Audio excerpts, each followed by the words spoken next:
Opa, tudo bem? Thiago aqui para mais um vídeo agora falando sobre política e economia, né? Se você acompanha o nosso canal, você sabe que aqui a gente fala sobre certificações do mercado financeiro e esses assuntos estão diretamente ligados à economia. E a economia está diretamente ligada à política. Então, para a gente falar sobre o resultado da eleição no primeiro turno, sobre o que vem pela frente, sobre como que você pode fazer uma análise econômica disso tudo, eu vou te pedir para você se inscrever no nosso canal aqui, deixar um gostei, porque quanto mais pessoas se inscrevem, quanto mais joinha a gente tem, mais relevante esse conteúdo fica e chega a mais pessoas e assim você ajuda a gente a espalhar a palavra por aqui. Olha só, esse vídeo a gente vai falar sobre o resultado da eleição, mas, sobretudo, por que é que na segunda-feira, dia 8 de outubro de 2018, o mercado financeiro acordou assim, ó, virado de cabeça para baixo. A bolsa disparou, o dólar caiu e o que você tem a ver com isso? Bom, o ponto aqui é o seguinte, ó, se você viu o meu vídeo da semana passada, que eu até brinquei com a hashtag do ele não e com a hashtag do ele sim, eu quero deixar claro uma coisa, este vídeo não tem a pretensão de dizer que você deve, agora no segundo turno, votar em Jair Bolsonaro ou dizer que você deve votar em Fernando Haddad, tudo bem? E como eu disse no outro vídeo, eu não vou fazer nenhuma análise social dos candidatos, do tipo, olha, esse candidato aqui, ele vai investir em saúde e este não vai, esse vai investir em educação e este não vai, esse vai ter cota e esse não vai ter. Não, sabe por que eu não vou fazer isso? Porque nada disso é possível fazer se a economia do país não estiver controlada. Então, o sujeito chega lá na TV, diz que vai gerar não sei quantos empregos, que vai fazer não sei o que, não sei na onde, que vai construir hospital, que vai fazer saúde, e o povo acredita. Não dá para acreditar nessa conversa, porque a conta não fecha. Então a pergunta que a gente tem que fazer é, tá, ô caro candidato, seja você quem for, como é que você vai fazer isso aí? Conta aqui para mim, o que você vai fazer, você já falou, aliás, você e essa sua turma aí, tá falando isso há 4, 8, 12, 16, 20, tantos anos, certo? A pergunta é, como é que você vai fazer isso? Da onde que vai sair dinheiro? Quem vai pagar essa conta? Porque dizer que vai construir faculdade e não ter dinheiro não resolve. Dizer que vai construir hospital e não ter dinheiro não resolve. Tá fazendo sentido isso que eu tô falando para você? Ou seja, quaisquer que sejam as políticas que você considera importante em um candidato, elas obrigatoriamente passarão pela economia. Se a economia estiver bagunçada, nada vai funcionar. Beleza? Então é esse que é o ponto. A gente vai falar aqui sobre economia. Então, já deixo um spoiler que nas próximas semanas a gente vai analisar o plano econômico do Jair Bolsonaro e analisar o plano econômico do Haddad. Beleza? Você pode não concordar com o Bolsonaro, tá tudo bem, você é bem-vindo aqui. E você pode não concordar com o PT, você também é bem-vindo aqui, tá bom? E por favor, não vão ficar discutindo ele não, ele sim, racista, nazista, sei lá o que, taxista, porque essas coisas não agregam nada na vida de ninguém. Beleza? Vamos entender agora por que é que a Bolsa de Valores resolveu disparar na segunda-feira e por que é que o dólar caiu. Será que é porque o Bolsonaro fechou em primeiro lugar no primeiro turno? Será que é porque ele fechou lá com quase 47% de votos? Será que é só por isso? E a resposta é não, não é só por isso, tá bom? A resposta, ela vem mais do legislativo do que necessariamente do presidente, tá? Pela primeira vez na história, a gente teve um alto índice de renovação do Congresso Nacional. E isso é extremamente importante. Quero dizer que, pela primeira vez na história, muitos políticos tradicionais, muitos políticos que estão há anos fazendo política, fazendo carreira, ganhando dinheiro público, cobrando e pagando propina e prometendo e não cumprindo, muitos destes grandes figurões ficaram de fora do jogo. E foi exatamente por isso que o mercado financeiro acordou feliz. Tá bom? E aí vem a seguinte pergunta, quem são esses caras? Então assim, para não dizer que eu tenho partido, eu vou dar alguns exemplos. Lindenberg Faria, Romero Jucá, Eunice Oliveira, Dilma Rousseff, essa galera que tá aí há tanto tempo, ó, a sociedade colocou eles para correr do Congresso. E isso é extremamente importante, tá? Então eu falei aqui de alguns partidos, mas tem tantos outros deputados que ficaram de fora, tantos outros senadores que ficaram de fora. Isso é extremamente importante. Aí vem a pergunta, tá, Thiago, o que eu, que não invisto na bolsa de valores, o que eu que não estou pretendendo fazer viagem para o exterior, o que eu tenho a ver que esse troço de bolsa sobe e dólar cai?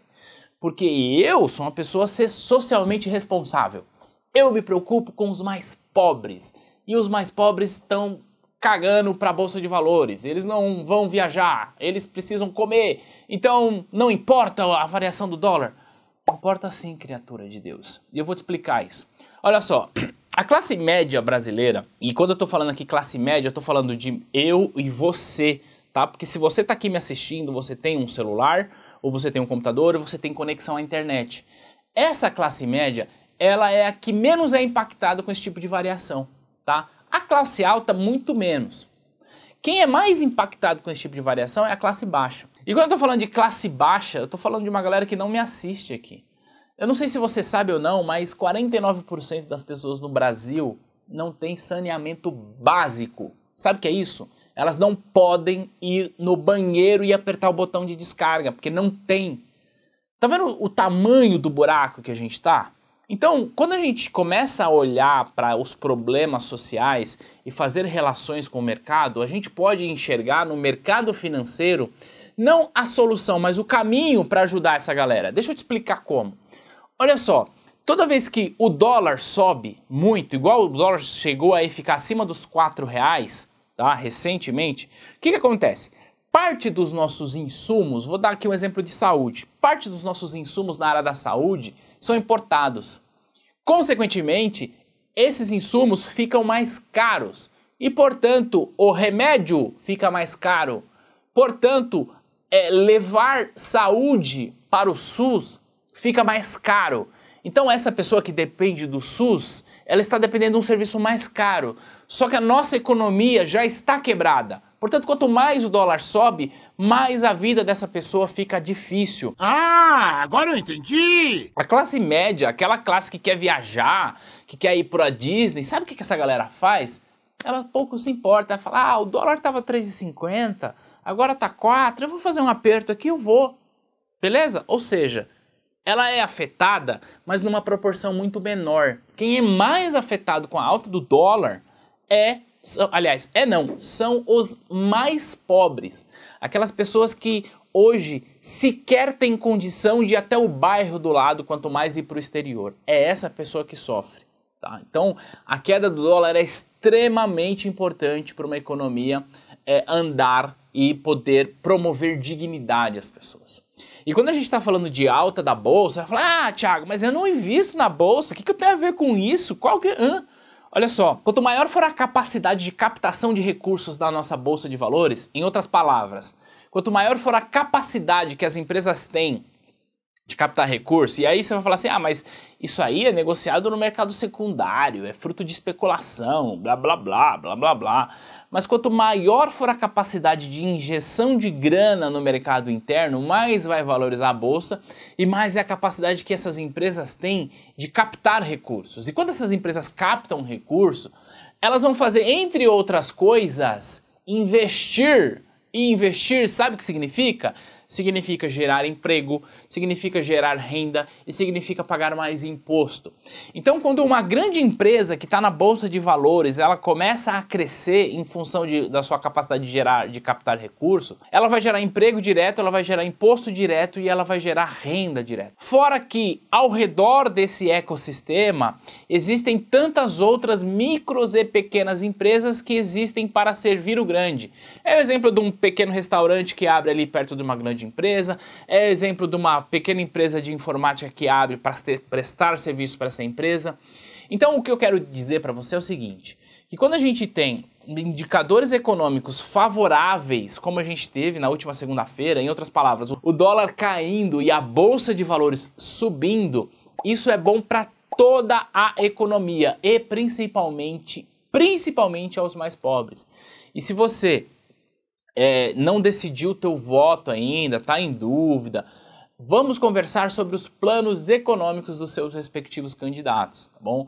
O mercado financeiro reagiu positivamente em função da renovação do Congresso e em função de nomes que assumiram ou assumirão a partir de 2019, que são nomes que chegam com a proposta de promover grandes e profundas reformas. Reforma da Previdência, que é necessário, reforma tributária, que é necessário, e reforma fiscal, que é extremamente importante. Então, é exatamente por isso que o mercado financeiro reagiu dessa forma, e aí a gente vai entender um pouco mais sobre os planos econômicos dos próximos candidatos na próxima semana. Deste vídeo, eu gostaria que você entendesse a importância desses indicadores, não só para o cara que está investindo lá, porque sim, ele se beneficia disso, mas o buraco é muito mais embaixo. É muito mais embaixo. Até aquela pessoa que mal sabe que existe bolsa de valores, aquela pessoa que não tem instrução nenhuma, porque o governo não deu, ela é afetada com esse movimento. E se você se preocupa com essa pessoa, passe a entender um pouco mais sobre os impactos que a economia tem na vida dela. Beleza? Se você gostou desse vídeo, curte aqui, se inscreve no canal. Na próxima semana a gente vai falar especificamente sobre o plano de governo de um dos candidatos e depois do outro candidato. Aliás, plano de governo não, plano econômico desses candidatos. Tá bom? Eu vou limitar a falar daquilo que eu de fato entendo, que é de economia. Beleza? A gente se vê no próximo vídeo. Se você gostou, compartilha e tchau!